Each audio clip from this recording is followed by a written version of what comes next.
Pero repito, cronológicamente, el último libro de la Biblia, del Antiguo Testamento, debería ser Nehemías. Porque una vez que ocurre todo lo relatado, todo lo anunciado en el libro de Nehemías, se para la historia y ya no hay ningún profeta ni ningún evento que registre la Biblia en ningún libro, ¿vale? A partir de los acontecimientos que se relatan en el libro de Nehemías, se produce un silencio de 400 largos años, donde no hay profetas, no hay visiones, no hay reyes, no hay jueces, no hay prácticamente nada. Y cuando comenzamos a leer el Nuevo Testamento, en el Evangelio según San Mateo, ya han pasado 400 años de historia. Terminamos el Antiguo Testamento con la reconstrucción de la ciudad de Jerusalén, con el templo y con las murallas, y desde ese momento hasta la aparición de Juan el Bautista, etcétera, etcétera, no hay ningún acontecimiento que se registre en la Biblia. Por lo tanto, ten presente esto, porque si en algún momento te interesa saber la historia de la Biblia por orden, quiero que sepas que cuando leas el libro de Nehemías, después de esa historia ya no hay nada más que contar. Ya sé que hay otros libros, ¿verdad? Pero lo último que se relata y que cierra la historia del Antiguo Testamento es el famoso libro de Nehemías. Y quiero llevarles a ese libro. Quiero que esta tarde vengan conmigo al libro de Nehemías, por favor.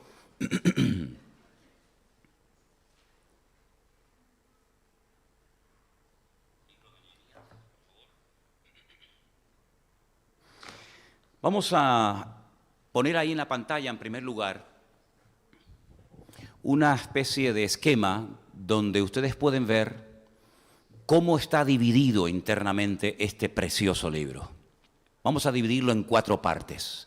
Desde el capítulo 1 hasta el capítulo 7 encontramos la reconstrucción de las murallas de Jerusalén.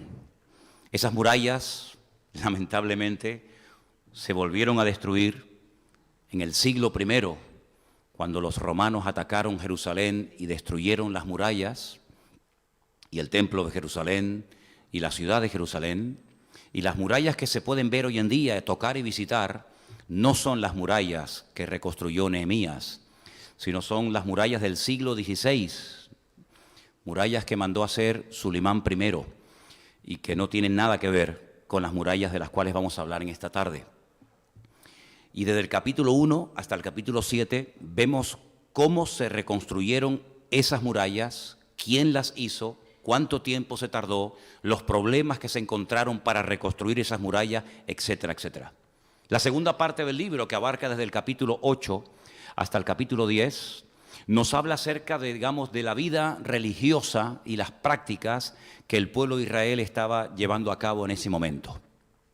Es decir, había una vida religiosa, no muy buena que digamos, pero en esos capítulos, repito, del 8 al 10, encontramos cómo vivía espiritual, religiosamente el pueblo de Israel, con una serie de prácticas y con una serie de mezclas que se habían producido y cómo quebrantaban una serie de mandamientos, etcétera, etcétera. La tercera parte del libro, que va desde el capítulo 11 hasta el capítulo 12, versículos del 1 al 26, hay un censo. Se hace un recuento enorme solamente de varones, solamente de hombres mayores de edad, porque se tenía que hacer una limpieza dentro del pueblo, porque habían habido muchas mezclas en los últimos 70 años, ahora les diré por qué. Y también se tenían que descubrir dónde estaban los sacerdotes y los levitas que tenían que posteriormente ministrar en el templo, que en aquellos tiempos también fue reconstruido. Aunque el libro de Nehemías lo que destaca no es la reconstrucción del templo, sino la reconstrucción de las murallas. Si quieren ver la reconstrucción del templo con todos los detalles que hablan acerca de esa obra tremenda, tienen que leer el libro de Esdras. Digamos que el libro de Esdras y Nehemías van de la mano. Se tiene que leer casi junto el uno y el otro. Y finalmente, del capítulo 12, verso 27 hasta el último capítulo, el capítulo 13, pues ahí encontramos cómo se dedican esos templos y una serie de reformas espirituales. Porque el libro de Nehemías, aunque fundamentalmente se centra en la reconstrucción de unas murallas que iban a proteger y a darle seguridad a los habitantes que vivían dentro de la ciudad de Jerusalén, realmente detrás de esa reconstrucción de murallas hay todo un trabajo espiritual. Porque para poder llegar al punto de ver cómo la ciudad de Jerusalén vuelve otra vez a recobrar la vida, y cómo otra vez vuelve a ser poblada, y cómo otra vez vuelve a ser habitada, y la reconstrucción de las murallas y del templo, etcétera, etcétera, tenemos que hacer un poco de historia. Tenemos que conocer lo que ha sucedido. ¿Por qué las murallas están destruidas? ¿Por qué el templo ha sido destruido? ¿Por qué el país está totalmente destruido, arrasado, sin cosecha, sin vida, sin jóvenes, sin nada? 70 años atrás, el rey Nabucodonosor sitió la ciudad durante año y medio. Y después de aproximadamente un año y medio logró conquistarla. Ya esa destrucción se había profetizado por labios, por la pluma del profeta Jeremías. Jeremías fue un gran hombre de Dios que durante 40 largos años de su vida le está diciendo a los habitantes de Jerusalén: arrepiéntanse, no pueden llevar una doble vida. No pueden estar yendo al templo y adorando a Dios y al mismo tiempo adorando a Baal, a Moloc, a Milcón y a todas las deidades de la época. Ellos creían que como en Jerusalén estaba el templo, la casa de Dios, Jerusalén nunca iba a poder ser destruida y nunca el templo iba a poder ser profanado. Se equivocaron rotundamente, totalmente se equivocaron de pies a cabeza. La ciudad de Jerusalén fue destruida, miles de personas perdieron la vida y ahí es cuando se produce por primera vez en la historia algo que ustedes tienen que retener en su memoria para poder entender lo que siglos más tarde dijo el Señor Jesucristo en el famoso mensaje de Mateo capítulo 24. ¿Se acuerdan? Cuando se destruyó el primer templo de Jerusalén el día Teisha del mes Av, el mismo día que se destruyó el segundo templo de Jerusalén, curiosamente, pues ese día se profanó el lugar santísimo. Y dice el profeta Daniel en su libro, no se vayan del hilo, todo va encadenado una cosa con otra. El profeta Daniel dice que la abominación desoladora, que es el término profético que se utiliza para hacer referencia a la profanación del lugar más santo del templo, que era el de más adentro, el más profundo, donde estaba el arca del pacto, el arca de la alianza, que contenía un poco de maná que había caído en el desierto, la vara del hermano del pastor Moisés, Aarón, y las tablas de los 10 mandamientos, tanto las primeras como las segundas. Pues cuando se profanó el lugar santísimo, ya digamos que desapareció la gloria del Señor de aquel templo. Dice que estando en Babilonia, Ezequiel ve cómo la gloria del Señor desaparece y esa gloria nunca más volvió al templo. Y el arca de la alianza nunca más volvió a estar puesta en el lugar santísimo, sino que fue escondida por el profeta Jeremías antes de que Nabucodonosor destruyera la ciudad.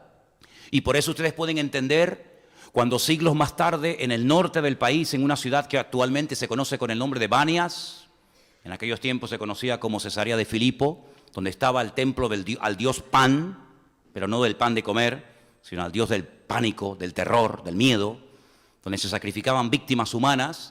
En aquel lugar donde se consideraba que estaban las puertas del Hades, que todavía se pueden visitar, pues en aquel lugar el Señor Jesucristo le dijo a sus discípulos: quiero saber qué es lo que la gente comenta, qué es lo que la gente dice acerca de mi persona. Y ahí comenzaron todo tipo de especulaciones y todo tipo de respuestas, todas ellas sorprendentes.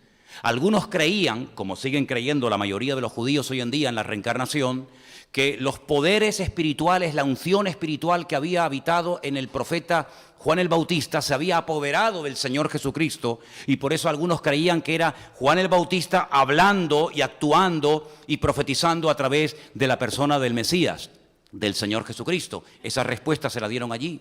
Otros decían que podía ser Elías. ¿De dónde viene el tema de Elías? Pues muy fácilmente.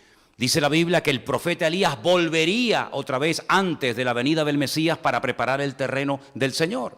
Ellos pensaban que se refería al Elías del Antiguo Testamento, el que había sido arrebatado tiempo atrás a la presencia del Señor.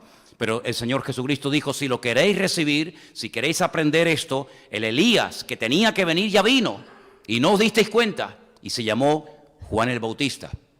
Pero dice que algunas personas le dijeron, algunos opinan, algunos creen que tú eres Jeremías.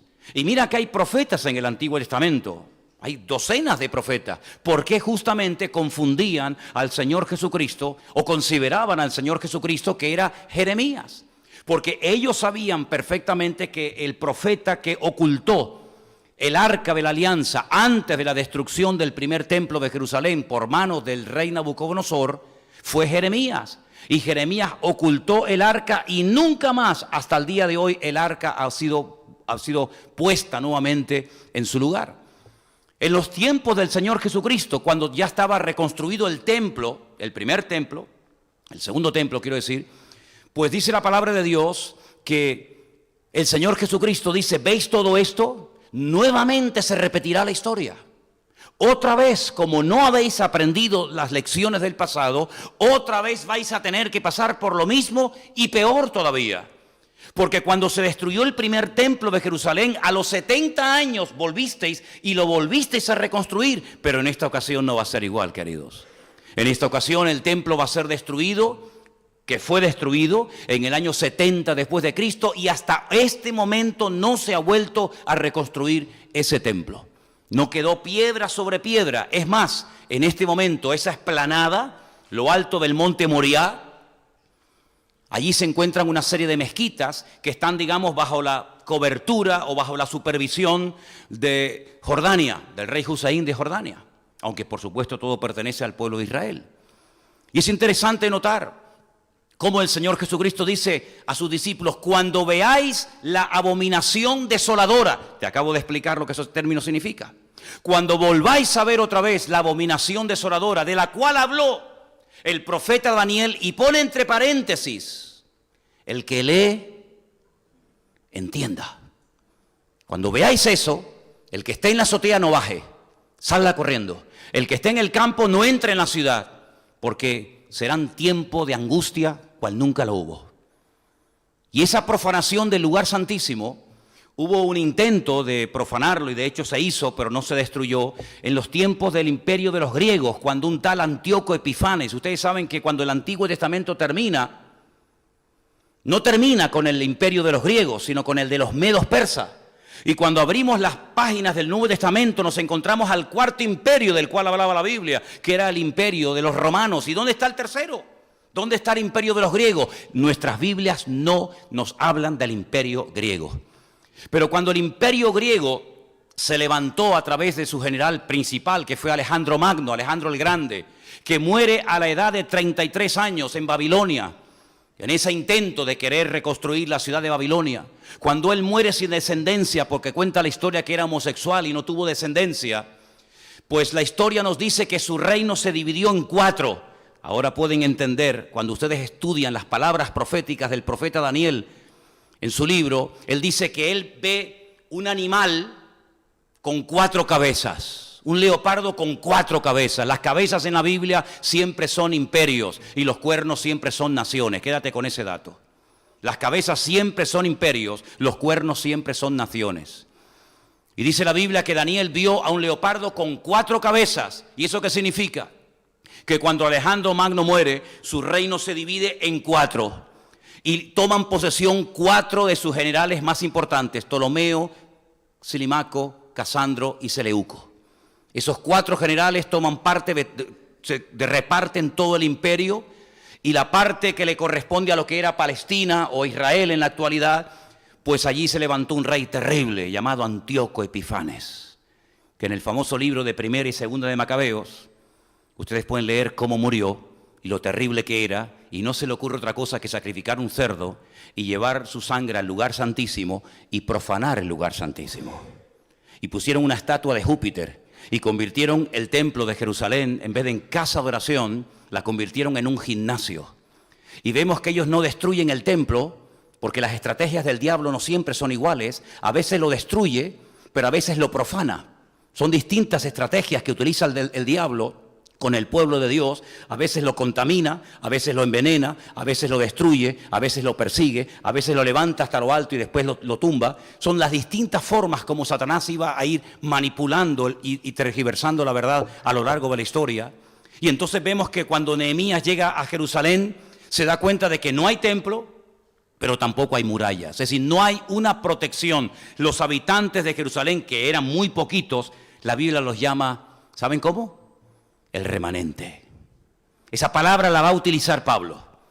Y esa palabra le va a sacar punta al apóstol Pablo en el Nuevo Testamento, sobre todo en la carta a los Romanos, cuando dice que en los últimos tiempos el remanente que es ese pequeño grupo, esa manada pequeña, como también la llama la Biblia, ese pequeño grupo de hombres y mujeres fieles, que a pesar de las persecuciones, a pesar de las falsas doctrinas, a pesar de todo lo que ha habido, se han mantenido fieles al Señor.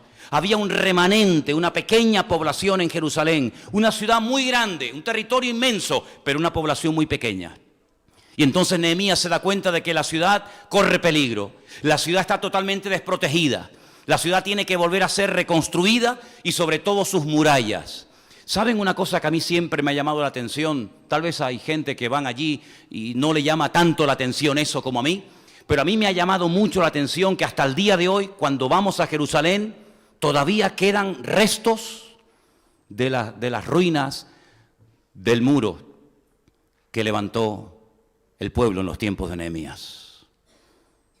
En 52 días fueron capaces de construir una muralla inmensamente alta, tremendamente ancha, y cerrar todo el perímetro de la ciudad con sus respectivas puertas, de tal manera que tanto los que estaban dentro se podían sentir seguros, y los que estaban fuera no podían acceder a su interior porque sabía que el pueblo estaba bien protegido.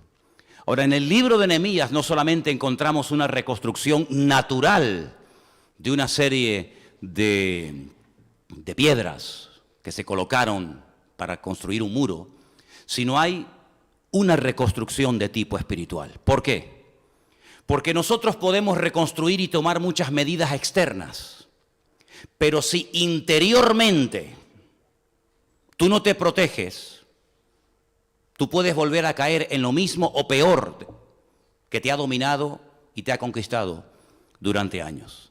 Nehemías sabía perfectamente que si no había una renovación espiritual, una restauración del culto a Dios, una consagración, una vida de santidad, una vida de limpieza y de orden, da igual que las murallas fueran muy grandes, muy anchas o muy altas, nuevamente iban a volver a caer, porque la protección no estaba en lo natural, la protección estaba en lo espiritual.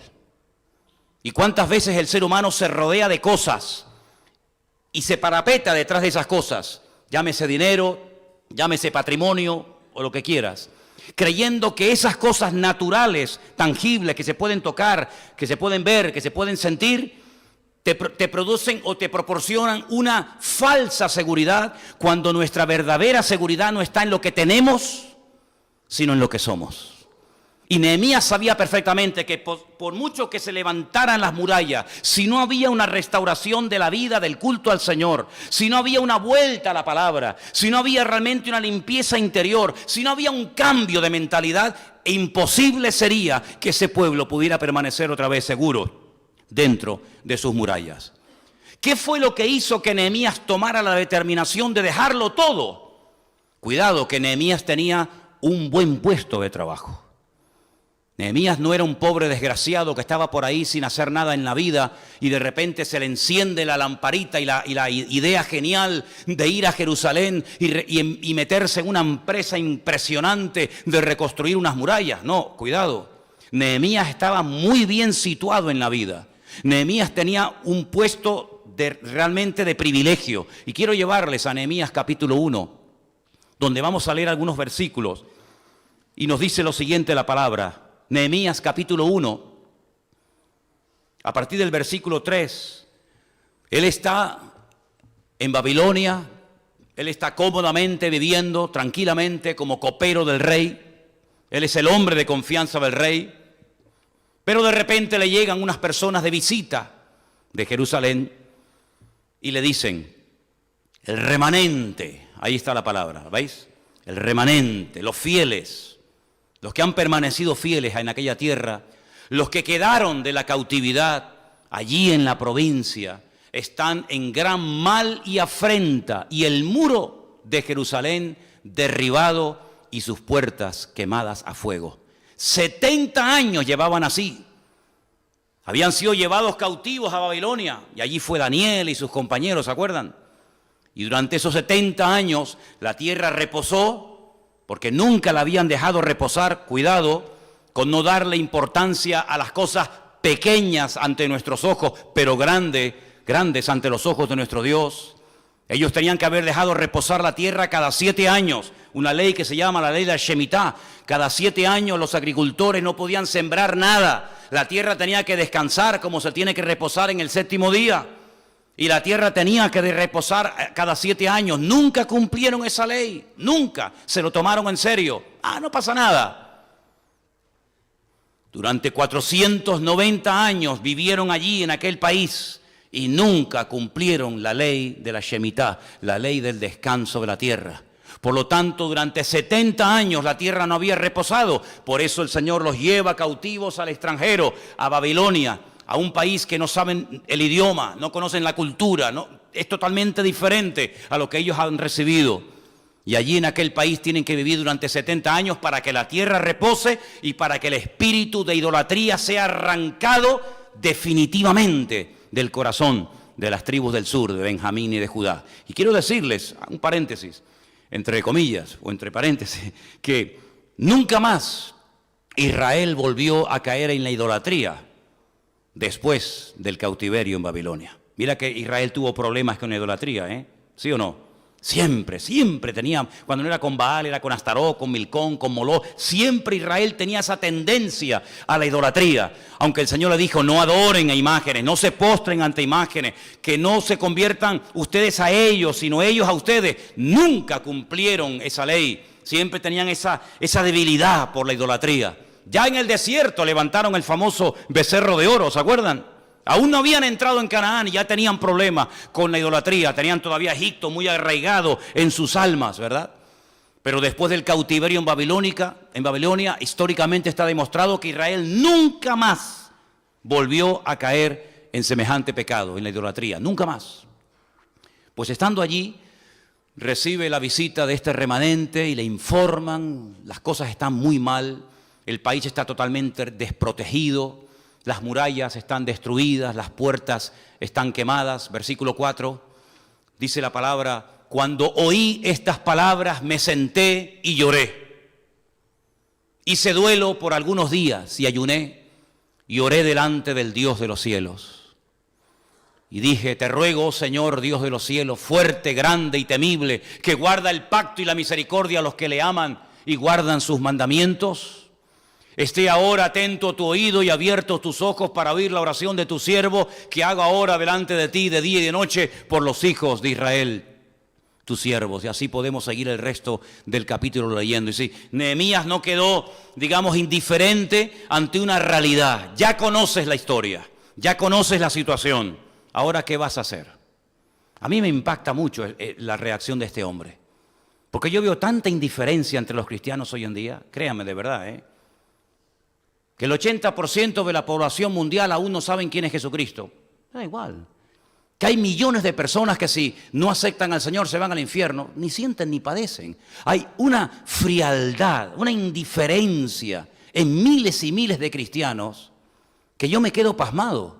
Yo me quedo con la boca abierta. Pero este hombre que lo tiene todo, que ha tenido, permítame la expresión, la suerte, el privilegio de ser seleccionado por el rey Artajerjes para estar viviendo en el palacio, comiendo bien, durmiendo bien, totalmente sus necesidades materiales cubiertas, sirviendo copitas de vino al rey, probándolas y tal, y que este hombre se sienta conmovido ante esta realidad y esté dispuesto a dejarlo todo para ir a un país en ruinas que no le ofrece absolutamente nada, ni dinero, ni nada. Uno dice, esto es un disparate, esto es una locura. Pero yo veo en la Biblia que a veces hay grandes hombres de Dios que hacen las cosas al revés de cómo actúan algunos creyentes hoy en día. Este hombre lo tenía todo al lado del rey Artajerjes y lo deja todo para irse a un país donde no tiene nada para servir a Dios. Es como, por ejemplo, Felipe. ¿Se acuerdan Felipe? Aquel hombre que fue diácono de la iglesia primitiva, que el Señor lo llama y se va a Samaria. Y en Samaria dice la Biblia que miles de personas se convierten. Muchas personas son sanadas y liberadas de espíritus malignos y estando en lo que llamaríamos hoy en día un avivamiento, un despertamiento en la ciudad espectacular, el Señor lo llama y le dice, déjalo todo y vete al desierto. Un disparate. Ahora que he triunfado, ahora que tengo una iglesia grande, ahora que tengo multitudes, ahora que soy reconocido, dejar todo esto, ¿para qué y a dónde? Y lo manda el Señor al desierto. Y en el desierto, ¿quién me va a oír? ¿Quién vive allí? Nadie. Y de repente, Felipe, caminando por el desierto, con ese calor terrible, esa sed espantosa, se encuentra a un etíope eunuco que viene sentado en un carro. Y cree él oír que viene leyendo el capítulo 53 del famoso libro de Isaías. ¿Quién ha creído a nuestro anuncio y sobre quién se ha manifestado el brazo del Señor? Despreciado y desechado, varón de dolores, experimentado en quebranto y como que escondimos de él nuestro rostro, ¿verdad? Y comienza a leer en alta voz el etíope eunuco aquel capítulo. Yo no sé ni cómo aprendió a leerlo porque estaba escrito en hebreo. Y de repente Felipe se le acerca al carro y le dice, oye, tú estás entendiendo lo que estás leyendo. Y el etíope eunuco le dice, ¿y cómo voy a entender esto si alguien no me lo explica? Porque yo no sé de quién está hablando Isaías, si de él o de otro. Y Felipe se sube al carro y está viajando durante seguramente días, explicándole toda la revelación acerca del Mesías y explicándole palabra por palabra, versículo por versículo del libro de Isaías, hasta que llegan a un oasis donde hay agua y el etíope eunuco para el carro y le dice, oye, me has hablado del Mesías, me has hablado de su ministerio, de sus milagros, de su muerte, de su resurrección. Me has hablado de su ascensión, de cómo Él les dijo a vosotros, id por todo el mundo y predicar el evangelio. El que creyere y fuere bautizado será salvo. ¿Me puedo yo bautizar? Y Felipe dice, si crees de todo corazón, bien puedes. Y dice, yo creo en Jesucristo. Y dice, pues vamos a bautizarte. Y lo bautizó y dice la Biblia que salen del agua y de los dos se queda uno y el Señor arrebata a Felipe y aparece en la otra punta del país como si nada. Y uno dice, Señor, lo llevas al desierto a hablarle a una sola persona. A una sola persona. ¿Estaríamos nosotros dispuestos a dejar todo lo que tenemos y somos por ir a un desierto a hablarle a una sola persona de Cristo que ni siquiera lo puedes llevar a tu congregación para que se congregue contigo? Esa era la forma como el Señor actuaba. Sacaba a la gente de su prosperidad, sacaba a la gente de sus negocios, como por ejemplo con el patriarca Abraham, como por ejemplo con Lot, etcétera, etcétera. Los sacaba y les ofrecía una vida nueva, una aventura de fe, como aquel que le dice, eres rico, eres joven, eres una persona religiosa, moralmente impecable, pero te falta una cosa, hijo. Te crees que lo tienes todo y a ti te falta lo más importante. Vende todo lo que tienes, dáselo a los pobres y ven y sígueme. Y no estuvo dispuesto a cumplir la voz del Señor. ¿Qué te parece? Pero Nehemías sí. Nehemías oye que su pueblo está pasándolo mal, que no hay templo, que no hay muralla. Él no ha nacido en Jerusalén, evidentemente. Él ha nacido en el extranjero, pero él sabe cuáles son sus raíces. Él sabe de dónde eran sus padres, sus abuelos y sus antepasados. Y él no puede quedarse allí tranquilamente diciendo, bueno, a mí qué me importa, que se busquen la vida los habitantes de Jerusalén. Total, a mí me da igual si están bien o están mal. Eso no va conmigo. Pero un hombre de Dios, una persona que tiene el Espíritu de Dios en su corazón ante una necesidad, creo, no se puede quedar de brazos cruzados. ¿O tú te quedarías de brazos cruzados?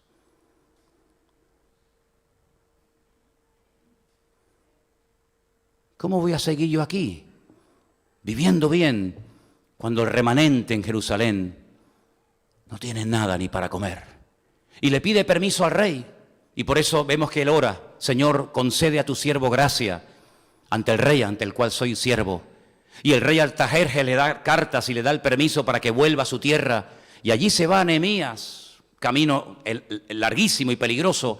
Y cuando llega a Jerusalén, se monta en un caballo, no le cuenta nada a nadie. Y durante las noches, cuando todo el mundo está descansando y durmiendo, él se va con su cabalgadura por un lugar y por otro. Dice que hay tantos escombros, tanta ruina, que dice que hay momentos que no puede pasar con el caballo y tiene que dar vuelta y subir por otro lado. Y después de algunos días se reúne con los ancianos y les dice, veis cómo está nuestra ciudad, ¿verdad?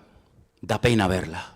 Lo que era Jerusalén, lo que era Jerusalén. Si quieren ver el dolor que produjo la caída de Jerusalén, léanse ese famoso libro que en español se llama Lamentaciones, en hebreo se llama Eich, o ¿cómo?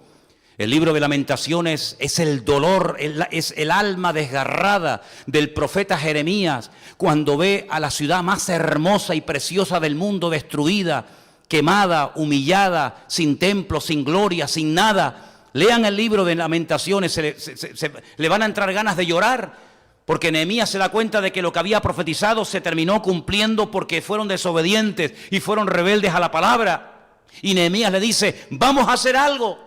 Vamos a dejarnos de quejar, vamos a dejar de lamentarnos y vamos a ponernos manos a la obra. Tengo permiso, tengo autorización, tengo recursos económicos de parte del rey para volver a reconstruir esta ciudad y para que vuelva a ser una gloria para todas las naciones de la tierra. ¿Cuántos dicen amén?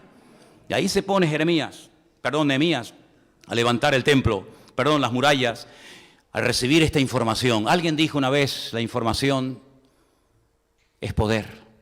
Pero ¿y cuánta información tenemos nosotros? ¿Cuánta información tenemos nosotros? Más que Nehemías. Y Nehemías se pone manos a la obra y pasa de ser el copero del rey, de vivir muy bien, a remangarse las mangas, a trabajar como un peón de albañil.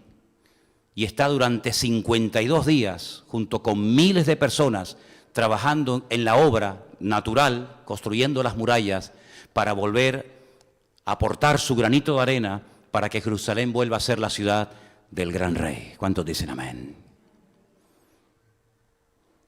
La realidad le conmovió.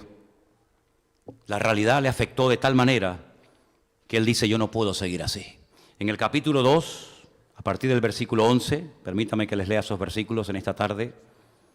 Nehemías 2, del versículo 11 en adelante, dice, llegué a Jerusalén después de estar allí 3 días, me levanté de noche yo y unos pocos varones conmigo, no le declaré a hombre alguno lo que Dios había puesto en mi corazón que hiciese en Jerusalén, ni había cabalgadura conmigo, excepto la única en la que yo cabalgaba, y salí de noche por la puerta del valle hacia la fuente del dragón y la puerta del muladar y observé los muros de Jerusalén que estaban derribados y sus puertas que estaban consumidas por el fuego. Pasé luego a la puerta de la fuente y al estanque del rey, pero no había lugar por donde pasase la cabalgadura en la que iba. Y no lo voy a compartir hoy, pero me ha llamado tanto la atención, mira que he leído veces este pasaje, los nombres que en aquellos tiempos se le dieron a las puertas de Jerusalén. Voy a hacer un estudio, quiero preparar un estudio del nombre de cada una de las puertas de la ciudad de Jerusalén, porque en la actualidad no hay ninguna puerta que se llame como se llamaban las puertas en los tiempos de la Biblia. Está la puerta de Damasco, está la puerta de Sion, está la puerta dorada o la puerta de la misericordia, la puerta del oriente, está la puerta de Herodes, está la puerta nueva. Hay muchas puertas en Jerusalén, pero no tantas como había en aquel tiempo. Una se llamaba la puerta de la fuente, otra se llamaba la puerta de las ovejas, otra la puerta de los caballos. ¿Quiénes las construyeron? ¿Por qué se llamaron así? Estoy preparando un estudio que yo creo que puede ser muy interesante. Ahora, déjenme que les diga algo. Nehemías tenía el apoyo del rey, tenía recursos suficientes para la reconstrucción de la ciudad, tenía el deseo, la confirmación de parte de Dios de que esa era la voluntad de Dios para él, pero, cuidado con esto, oposición, enemigos, como no te puedes ni imaginar, tanto de adentro como de afuera. Y aquí tenemos que pararnos y reflexionar sobre esto. Podemos tener el aval del rey, el apoyo de nuestro Dios soberano, ¿sí? Podemos tener el deseo en el corazón de hacer algo para el Señor. Podemos tener incluso hasta la gente, las personas que nos van a ayudar en poder plasmar el llamado de Dios en nuestra vida. Pero eso no significa de que no vas a tener oposición y lucha y guerra de adentro y de afuera. Había dos cosas que intentaron los enemigos durante estos 52 días para que Nehemías y el pueblo no reconstruyeran la ciudad de Jerusalén. Primero, parar la obra. A toda costa había que parar aquello. No podían permitir los enemigos de Israel, y ahí se menciona una larga lista, y dentro de esa lista a los árabes, para que no construyeran las murallas. Llegaron incluso a menospreciarles y a decirles, estas murallas que ustedes están levantando no van a tener ninguna estabilidad. Si una zorra, fíjense, algo tan pequeñito, si una zorra se sube a lo alto de la muralla, se va a derrumbar. Pero no solamente querían parar la obra, sino una de las herramientas favoritas del diablo, desanimarlos. ¿Para qué tanto sudor? ¿Para qué tanto esfuerzo? No merece la pena. Vuélvete a tu casa, Nehemías, donde vivías tan cómodamente, y déjate de meterte en estos fregados. Así que parar la obra y desanimar al pueblo. Lo intentaron de todas las maneras habidas y por haber. Los enemigos desde afuera a veces le decían a Nehemías, oye, sal que queremos hablar contigo. Hasta en 4 ocasiones lo intentaron y la respuesta de Nehemías siempre fue la misma. Estoy tan ocupado con la obra de Dios que no voy a dejar de hacerla para atenderles a ustedes. Lo volvían a intentar, con cartas intimidatorias, con calumnias, con mentiras. Intentaron todo lo habido y por haber para que el pueblo no se esforzara y cada familia reconstruyera su pedazo de muro con su correspondiente puerta. Pero nada los logró detener. Y el enemigo va a hacer todo lo posible por detenerte. ¿Cuántos lo saben? No lo saben mucho, ¿no? El enemigo va a hacer todo lo posible para que no vayas en serio y reconstruyas tu vida. Porque él tenía que reconstruir una ciudad. Tú tienes que reconstruir tu vida. Y el enemigo va a hacer todo lo posible para desanimarte, para recordarte cosas de tu pasado, tus fracasos. Pero dice la Biblia que mayor es el que está en nosotros que el que está contra nosotros. Pasó algo que tengo que decirlo. Tengo que decirlo. Y lo puedo decir porque está en la Biblia. Los que más debían y los que más podían ayudar se negaron a hacerlo. ¿Quieren que se los lea? Te lo voy a leer igual, aunque no me digan amén. Te lo voy a leer igual. Nehemías capítulo 3. Cuando Nehemías dice, esto es una obra muy grande, esto no se va a hacer en 3 días, y aquí tenemos que repartir la carga, y aquí tenemos que saber cada uno cuál es su sitio, y aquí tenemos que saber cada uno qué es lo que tiene que hacer y qué es lo que no tiene que hacer. Y vemos que cada familia, cada habitante de Jerusalén sabía perfectamente cuál era su lugar y qué es lo que tenían que hacer. Pero en el capítulo 3, versículo 5, dice, e inmediato a ellos restauraron los tecoitas. ¿Estos quiénes son? Los tecoitas son los de Tecoa, ¿sí o no? Y hay un pueblo llamado en la Biblia Tecoa, muy famoso, ustedes saben por qué, ¿verdad? Pero sus grandes no se prestaron para ayudar a la obra de su Señor. Te lo voy a leer otra vez. Inmediato a ellos restauraron los tecoitas, pero sus grandes, y grandes se refiere a influencia y a economía. Personas que podían económicamente y personas que podían ayudar, dice, no se prestaron para ayudar a la obra de su Señor. No lo hicieron. Pudiendo hacerlo, no lo hicieron. Pero ustedes piensan que esto paró a Nehemías. ¿Ustedes piensan que al ver que esta gente que tenía tanta capacidad económica, materialmente hablando, para poder levantar esas murallas, no ayudaron? ¿Ustedes creen que esto fue motivo para que Nehemías dijera así? Pues acabó. Al contrario, fue un revulsivo para Nehemías. Si la ayuda no viene de esta gente, no se preocupen que nos vendrá por otro lado. Y Dios siempre lo hace igual. Dios siempre lo hace igual. Porque el Señor, cuando pone en el corazón que se haga su obra de la forma que sea, el Señor siempre nos va a sorprender. ¿Cuántos dicen amén? Pero hay algo que me llama la atención del libro de Nehemías, y es que, como dije al principio, de nada iba a servir aquellas murallas si el pueblo no se limpiaba espiritualmente hablando. De nada sirve, escúchame bien, a ver si yo me logro explicar bien. Porque aquí hay gente, que lo sé, que está intentando rehacer su vida. Hay otros que más o menos la tienen arregladita. Pero hay otros que todavía tienen algunas piedras sueltas, algunas grietas en el muro, y están intentando y luchando rehacer su vida. De nada sirve que vengas a la iglesia, que comiences a leer la Biblia, que comiences a orar, si no haces algo de vital importancia. Y creo que esa puede ser la razón por la que a veces hay gente que dice, jolín, vine a la iglesia, me congregaba, leía la Biblia, oraba, me esforzaba, pero vuelvo otra vez a lo mismo. No puede ser. Y vuelvo a leer la Biblia y vengo otra vez a la iglesia y me vengo a congregar y leo la palabra y estudio y me esfuerzo y vuelvo otra vez a caer en lo mismo. ¿Y por qué será? Bueno, en el libro de Nehemías yo creo que hay unas claves muy interesantes para ver lo que hay que hacer para que no volvamos otra vez a meter la pata. Capítulo 9, verso 38. A causa pues de todo esto nosotros hacemos la fiel promesa y la escribimos firmada por nuestros príncipes, por nuestros levitas y por nuestros sacerdotes. Escucha bien esto, te lo voy a volver a leer. Nehemías está diciéndole, los problemas espirituales no se resuelven levantando paredes. Los cambios internos en la vida de un ser humano no se arreglan pintando paredes ni levantando murallas. Lo que ha ocurrido es esto. Ha habido infidelidad, ha habido desobediencia, ha habido rebeldía, ha habido soberbia, ha habido arrogancia, ha habido de todo. Y a causa de todo esto, nosotros tenemos que hacer una promesa. Y vamos a ponerla por escrito. Y la vamos a firmar. Y dice que la firmaron sus príncipes, los levitas y los sacerdotes.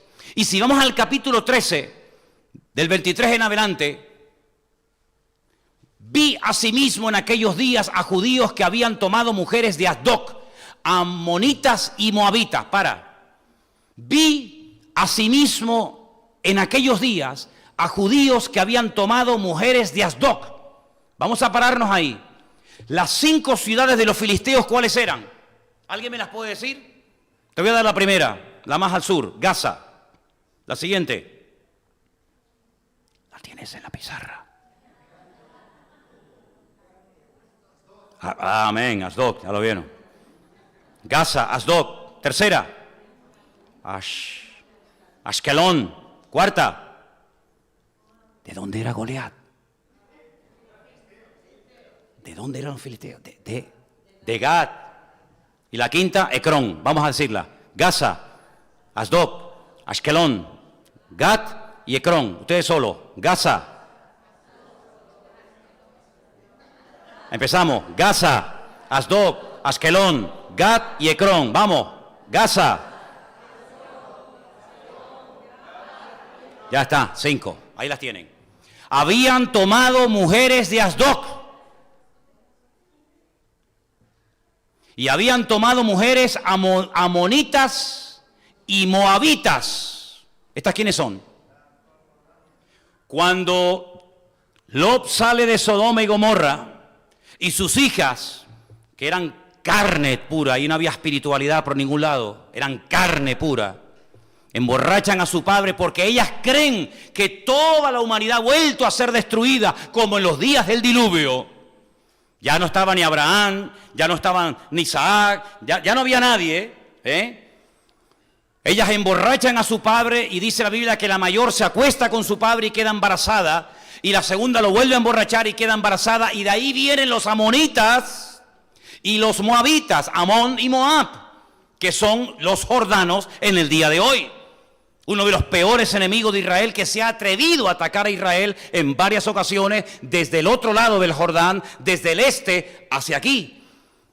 Y este cuento de los palestinos, que se lo inventaron, estos palestinos que vivían allí eran jordanos de toda la vida. Por eso nunca se emanciparon, por eso nunca existió un Estado palestino, porque no eran palestinos, eran jordanos.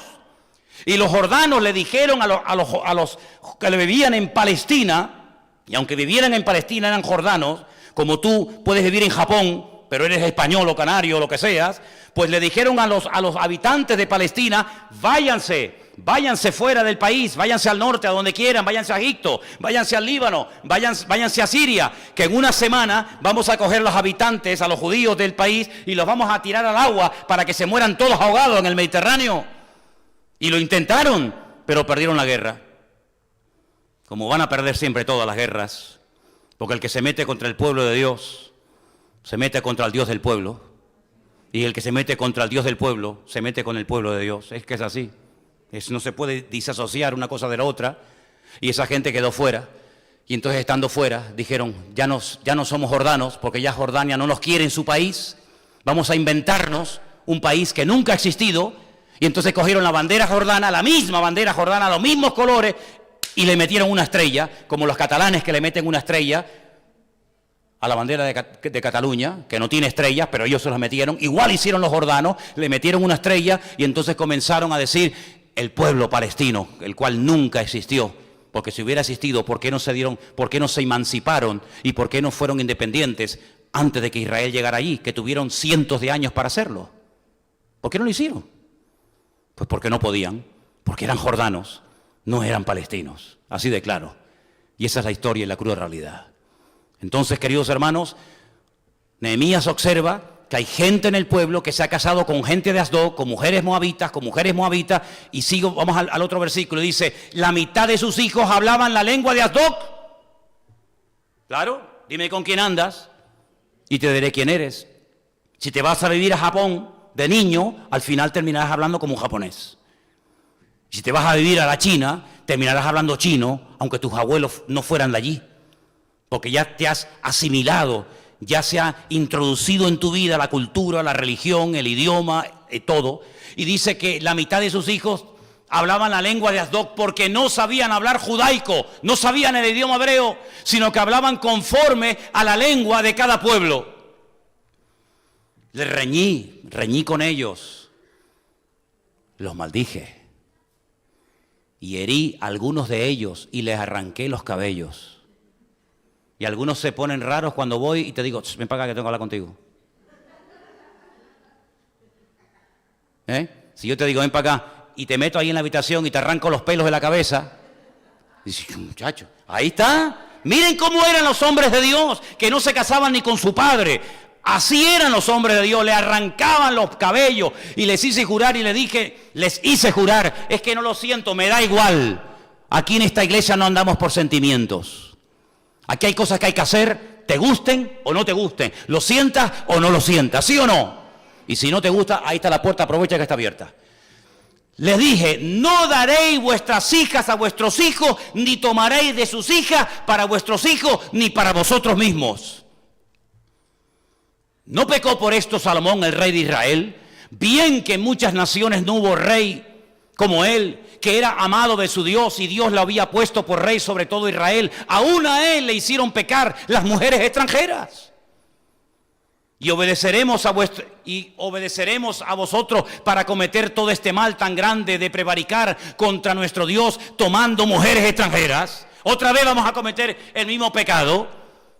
Así que, queridos hermanos, lo que hace Nehemías es lo siguiente: ya estamos metidos en la obra, esto no hay quien lo pare, en 52 días esto se termina, pero nosotros hemos cambiado, seguimos siendo los mismos rebeldes, seguimos todavía sin saber hablar el idioma de Dios. Por lo tanto, si no hablamos el idioma de Dios, no podemos leer las escrituras. En aquella época había una escritura solamente para la Biblia. No había como hoy en día miles de idiomas en los cuales se ha traducido la Biblia. Había un solo idioma. Si no hablaban hebreo, ¿cómo iban a entender las escrituras?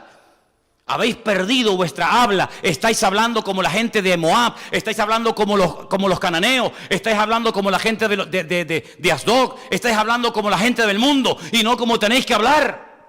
El mundo os ha cambiado, se ha metido en vuestras vidas y os ha cambiado hasta la forma de hablar. ¿Y hoy en día?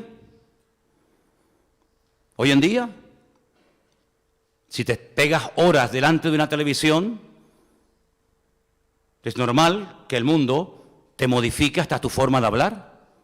Es normal que el mundo te moldee tu personalidad, tus gustos, porque el mundo se te ha metido dentro. Y Nehemías dice, esto no puede ser. Tú tienes que cortar, tienes que ser, vuelvo al mensaje de la semana pasada, radical. No me puedo juntar con esta, no me puedo juntar con este, porque si me vuelvo a juntar otra vez con la misma camarilla, vuelvo otra vez a meter la pata. ¿De qué sirve que te compres una Biblia Thompson, la más nueva y la más bonita?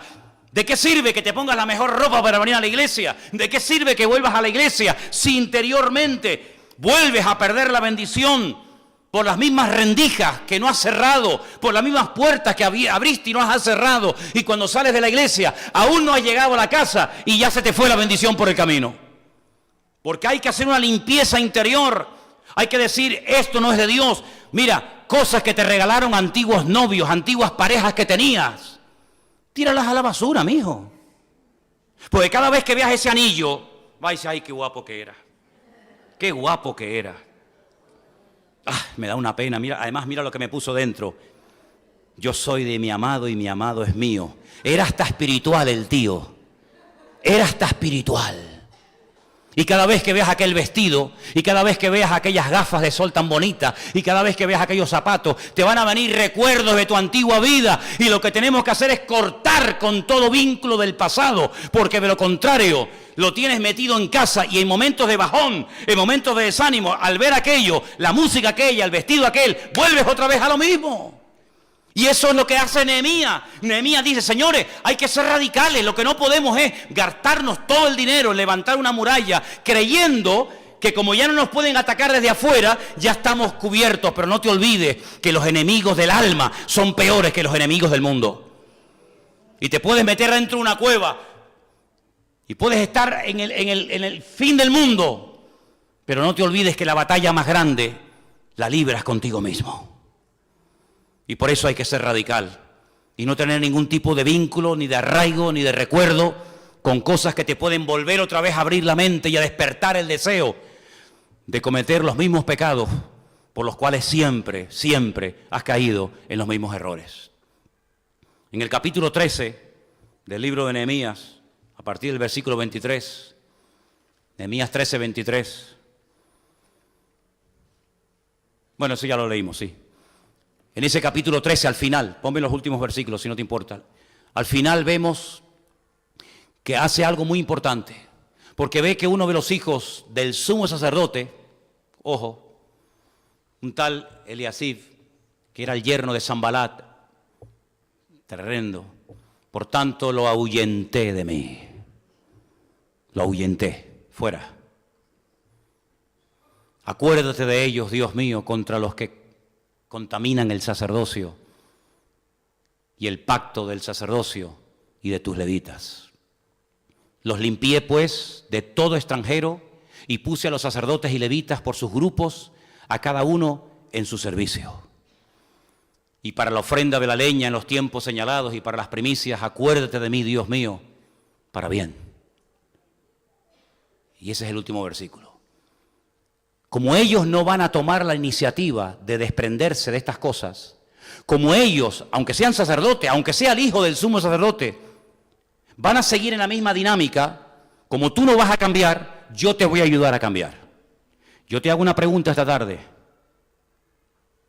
No veo a todos, yo quiero ver a todos. ¿Tú quieres que yo te ayude a cambiar?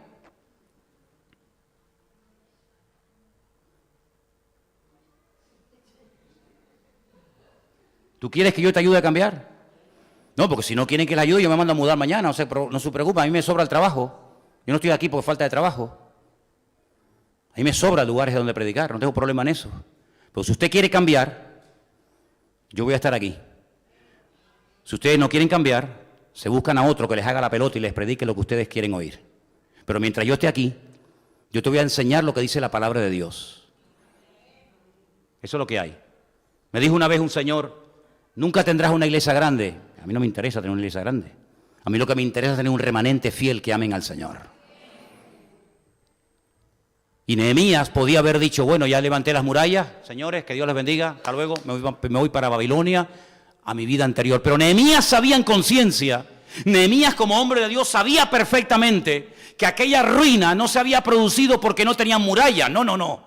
Aquella ruina se había producido porque internamente se habían desconectado de la presencia de Dios. Y hasta que el pueblo no vuelva otra vez a conectarse con el Señor, de nada sirven las murallas, de nada sirven los arcos y las flechas, porque no es con espada ni con ejército, sino con mi Santo Espíritu, dice el Señor. Y por eso en estos tiempos en los que estamos viviendo, la única protección segura es vivir lo más cerca del corazón de Dios que podamos. Y yo creo que tenemos muchas herramientas disponibles a nuestro alcance para poder vivir una vida cristiana victoriosa. Y quiero ir terminando diciendo esto. La ruina de Jerusalén es la ruina del mundo hoy en día. Es lo mismo, en lo natural y ahora en lo espiritual. Pero vino un restaurador, vino un hombre llamado Nehemías, de lejanas tierras, que dejándolo todo, dejando el palacio del rey, se va a Jerusalén a restaurar una ciudad. Pero ¿sabes qué? Nuestro Señor Jesucristo vino de muy lejos, vino del trono del Padre. Y lo dejó todo, dejó la gloria para venir a este mundo, haciéndose hombre, para restaurar nuestros corazones y nuestras vidas. Y cuando terminó la obra de Jerusalén, lo que encontró Nehemías y lo que dejó no tiene nada que ver, porque llegó y restauró la ciudad y nadie era capaz de reconocer que aquella ciudad en ruinas ahora era una de las ciudades más hermosas de toda la tierra, donde estaba la casa de Dios. Y lo mismo está haciendo el Señor cada día en cada uno de nosotros. El Señor Jesucristo, nuestro Nehemías, vino a nuestras vidas, vino a este mundo para restaurar nuestra vida. Y así como estaba Jerusalén en ruinas y fue transformada porque se dejó tratar y cambiar por Nehemías, exactamente igual nos va a ocurrir a ti y a mí si nos dejamos transformar y restaurar por las manos de nuestro buen alfarero, nuestro Señor Jesucristo. Porque todo lo que Dios toca lo transforma. No hay nada que Dios toque, no hay nada que Dios visite que quede y que permanezca igual. Mira el principio de la Biblia, estaba la tierra desordenada y vacía y en tinieblas. Pero en el momento en el que Dios interviene, en el momento en el que el poder de la palabra de Dios interviene, todo cambia. El vacío se llena, el desorden se convierte en orden y las tinieblas se convierten en luz. Exactamente igual ocurre en nuestra vida. Nosotros somos ahora la ciudad de Dios, el templo de Dios, el lugar donde Dios quiere transformarnos y cambiarnos y parecernos cada día más a la imagen de su Hijo Jesucristo. ¿Cuántos dicen amén? Pero quiero terminar diciendo esto. De las 12 tribus, solo volvieron 2.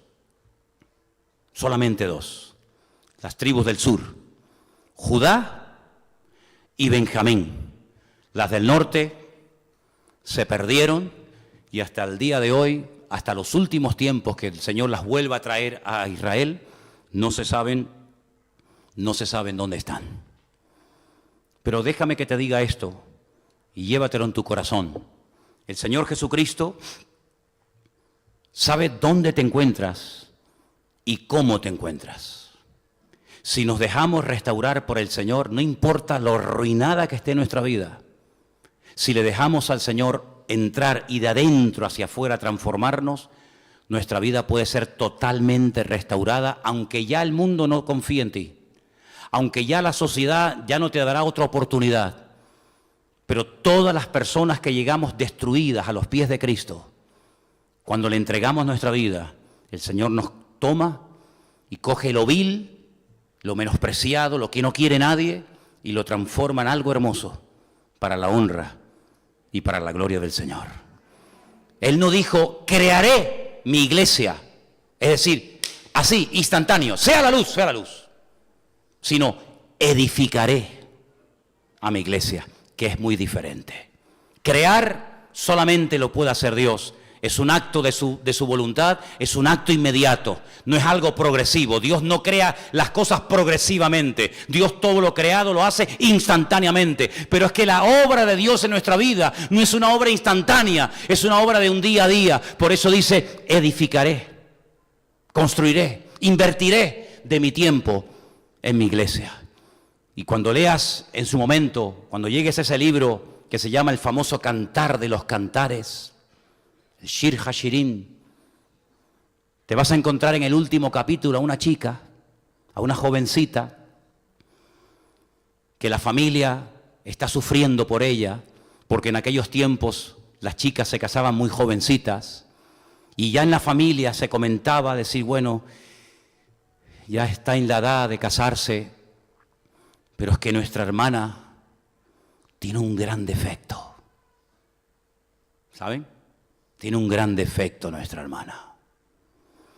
Tiene la edad para casarse, pero no se ha desarrollado físicamente. no se ha desarrollado. ¿Cuántos creyentes ha pasado el tiempo, pero aún no han madurado? No han madurado. ¿Y saben lo que dice de una forma poética el libro del Cantar de los Cantares? ¿Qué haremos de nuestra hermana cuando la pidan en casamiento y se den cuenta de que no tiene pechos? ¿Qué haremos? Y ya de una forma poética dice, no pasa nada. Tiene un defecto, falta de madurez, falta de desarrollo, pero vamos a levantar tablas alrededor de ella, la vamos a cubrir.